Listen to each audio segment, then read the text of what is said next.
లోని కొన్ని ఆదర్శ పాత్రల్లో ఈరోజు వీరవరుడు అర్జునుని గురించి తెలుసుకుందాం. అర్జునుని గురించి తెలుసుకోవటం అంటే కృష్ణుని గురించి కూడా తెలుసుకుంటూ ఉండటమేనమాట. అర్జునుడు సాక్షాత్తు నరుడు అనే ఋషి, అంటే నరనారాయణులలోని వాడు, అంటే నరనారాయణులోని నర అవతారం అన్నమాట. ఆయన శ్రీకృష్ణుడిని ప్రేమించే భక్తుడిన, అతని సఖుడు కూడా. అలాగే అతనికి భక్తుడు సఖుడు. అంతేకాకుండా ఇతడు ఆ పరమపురుషుని చేతి యంత్రంగా మెలిగాడు. అంటే ఆ యంత్రం సొంతంగా ఏ పని చేయలేదు కదా. యంత్రం ఎవరి చేతిలో ఉందో ఆ యంత్రం అతని చేతిలో నడిపేవాడి బట్టి ఆ యంత్రం నడుస్తూ ఉంటుంది కదా. అలాగే కృష్ణుడు నడిపించినట్టుగా అర్జునుడు నడిచాడు అన్నమాట. అంటే నిమిత్త మాత్రుడుగా ఉన్నాడు ఆయన.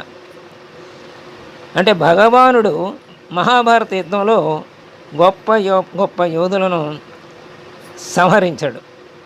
ఆ విధంగా అతడు తన అవతారం యొక్క లక్ష్యం అయినటువంటి భూభార హరణాన్ని, అంటే అది పెద్ద మహాకార్యం, ఈ భూభారాన్ని తగ్గించడం అంటే, అలాంటి మహాకార్యాన్ని సిద్ధింపజేసుకున్నాడు అర్జునుడి ద్వారా. అర్జునుడిని నిమిత్త మాత్రుడిగా చేసుకుని భగవంతుడు భూభార హరణ, తన కర్తవ్యమైనటువంటి భూభార హరణని గావించాడు అన్నమాట.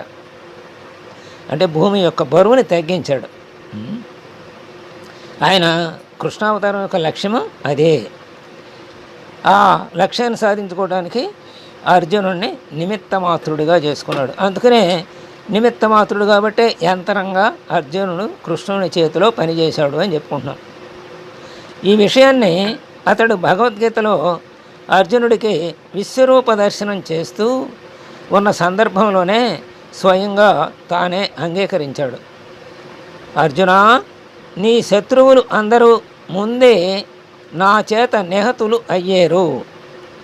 వారి సంహార విషయంలో నీవు కేవలం నిమిత్త మాత్రుడవు కావాలి అన్నాడు కృష్ణుడు.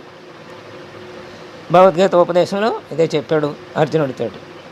అర్జునుడు తన భక్తుడు సఖుడు అనే విషయాన్ని కూడా అతడు భగవద్గీతలో తాను పలికినటువంటి భక్తోసిమే సఖాచేతి ఇష్టోసిమే దృఢమితి ఇత్యాదిగా గల మాటలతో సమ్మతించినట్లే అయ్యింది.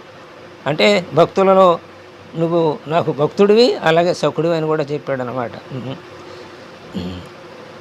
తర్వాత అచ్చమైన భక్తుడు అనడానికి, అంటే అర్జునుడిని అచ్చమైన భక్తుడు అనడానికి ఇంకా ఇతర ప్రమాణాల ఆవశ్యకత ఎందుకు అంటే, అర్జునుడిని గురించి సాక్షాత్తు భగవానుడు చెప్పాడు, నా సఖుడు నా భక్తుడని. ఇంకా వేరే ప్రమాణాలు అక్కర్లేదు కదా.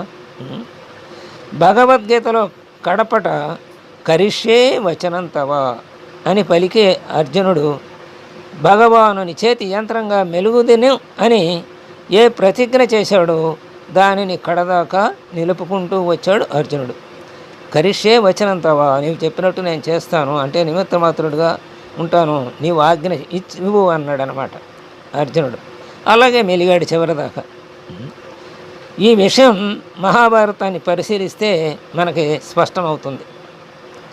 అతడు, అంటే అర్జునుడు, భగవానుని తన సఖుడుగాను సమానుడుగాను భావిస్తూ అతనితో వ్యవహరించాడు అర్జునుడు కూడా అనడానికి భగవద్గీతే ప్రమాణం. ఈ కృష్ణార్జునులు ఇరువురు ఎన్నో మారులు నెలల తరబడి వివిధ ప్రదేశాల్లో ఉండేవాళ్ళు. ఆ సందర్భాల్లో కలిసి మెలిసి సంచరించేవాళ్ళు, కలిసి మెలిసి అన్నపానాదులు గ్రహించేవారు. ఇరువురు కలిసి ఒకేసారి పడుకునేవారు, ఒకేసారి లేచేవారు. ఒకరిని ఒకరు ఎడబాయక కలిసి మెలిసి విహరించేవారు. ఆ సందర్భాలలో వారి నడుమ ఎట్టి అరమరికలు లేకుండా ఉండేవి. ఏ అరమరికలు ఉండేవి కావన్నమాట వారికి. ఒకరితో ఒకరు హృదయపూర్వకంగా ప్రవర్తించేవారు. తనువులు వేరైన మనస్సులు ఒక్కటిగా చరించారు. ఒకరి అంతఃపురంలోకి ఒకరు నిస్సంకోచంగా వస్తూ పోతూ కూర్చుంటూ లేస్తూ ఉండేవాళ్ళు. వారిలో ఒకరి తోడ ఒకరికి దాపరికాలు, రహస్యాలు ఉండేవి కావు. తర్వాత ఈ ఇరువురి నడుమ ఉన్న ప్రేమ అనుబంధాన్ని గూర్చి సంజయుడు పాండవుల సందేశాన్ని తెలియజెప్పే వేళ విశదంగా చెప్పాడు.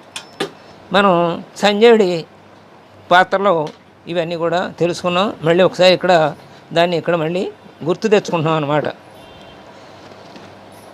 యుద్ధానికి ముందు సంజయుడు కౌరవుల సందేశాన్ని వినిపించడం కోసం ఉపప్లావంలో ఉన్న పాండవుల దగ్గరికి వెళ్ళాడు కదా. అప్పుడు అక్కడ కృష్ణార్జునులు చూశాడు. వారిని తాను ఏ పరిస్థితిలో ఉండగా చూశాడో ఆ పరిస్థితిని వివరిస్తూ అతడు ధృతరాష్ట్రుడితో ఇలా అన్నాడు: మహారాజా, మీ సందేశాన్ని వినిపించడం కోసం నేను అర్జునుని అంతఃపురంలోకి వెళ్ళా. అక్కడకు అభిమన్యుడికి నకుల సహదేవులకు కూడా ప్రవేశం లేదు. అక్కడికి పోయి నేను చూస్తే అక్కడ తన 2 చరణాలను కృష్ణుడు అర్జునుని ఒడిలో పెట్టుకుని పడుకున్నాడు. అర్జునుడు తన 2 కాళ్ళను ద్రౌపది సత్యభామల ఒడిలో పెట్టుకున్నాడు. ఈ మాటలే కాక ఇంకేమన్నాడు సంజయుడు ధృతరాష్ట్రుడితోటి, ఇంకనూ ఇలాంటి విషయాలు ఎన్నో వివరించాడు. అలాంటి చోటకి సంజయుడు కూడా వెళ్ళగలిగిన అర్హత ఉన్నటువంటి మహానుభావుడు అన్నమాట.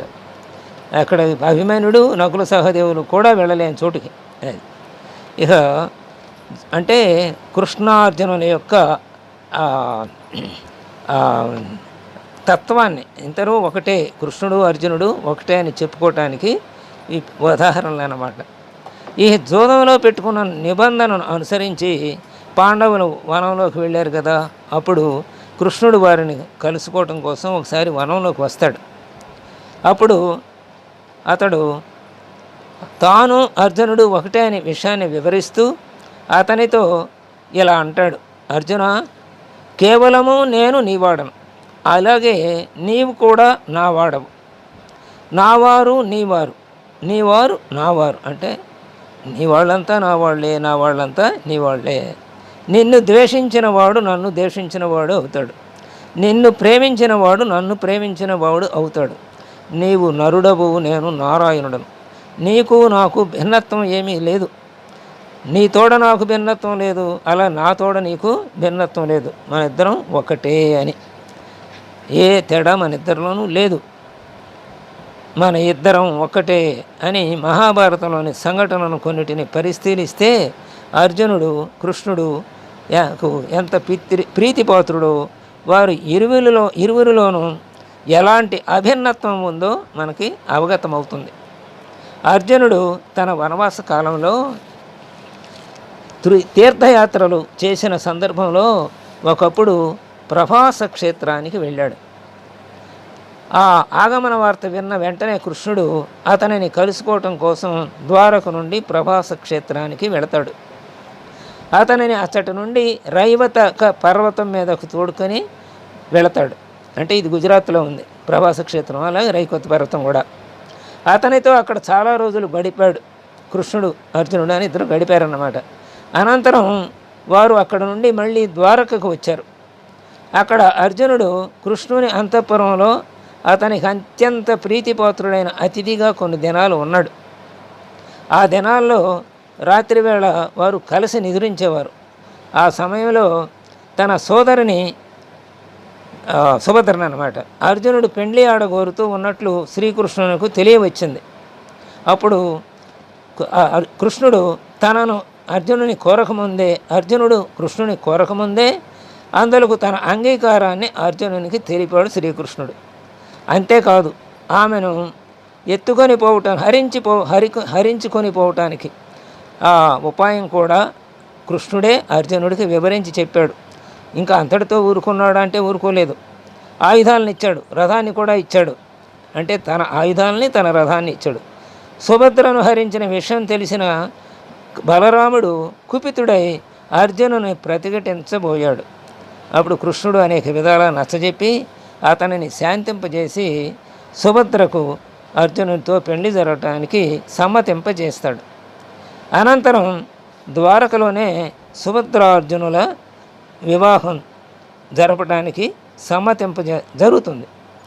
అంతేకాకుండా ఖాండవ వన దహన సందర్భంలో శ్రీకృష్ణ భగవానుడు తనకు అర్జునుని తోడ మైత్రి రోజు రోజుకి వర్ధిల్లుతూ ఉన్నట్లుగా ఇంద్రుని వలన వరము కోరుకున్నాడు.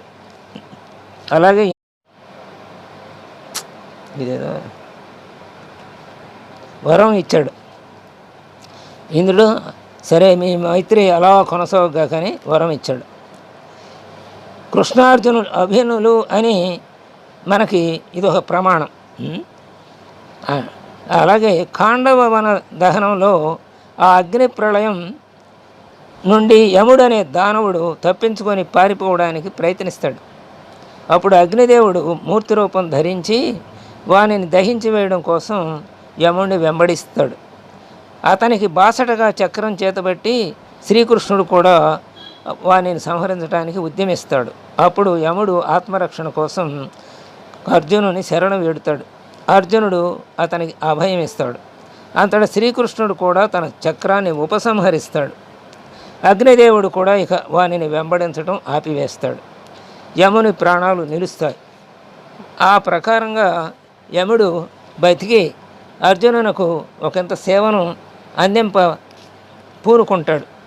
అప్పుడు అర్జునుడు వానితో, నన్ను కాదు నీవు కృష్ణుని సేవించు, అతనిని సేవిస్తే నన్ను సేవించినట్లే అవుతుంది అని చెబుతాడు. ఆ యముడు ఒక బహు నిపుణుడైనటువంటి గొప్ప శిల్పి. శ్రీకృష్ణుడు అతని చేత ఒక గొప్ప సుందరమైన సభాభవనాన్ని మహారాజు యుధిష్ఠిరుని కోసం నిర్మింపజేస్తాడు. ఈ విధంగా కృష్ణార్జునులు ఇరువురు ఒకరి కోసం ఒకరు పాటుపడుతూ ఉండేవారు. వారి అభిన్నత్వాన్ని ఇవాళ మనం తెలుసుకున్నాము. రేపు మిగతా విషయాలు తెలుసుకుందాం. స్వస్తి.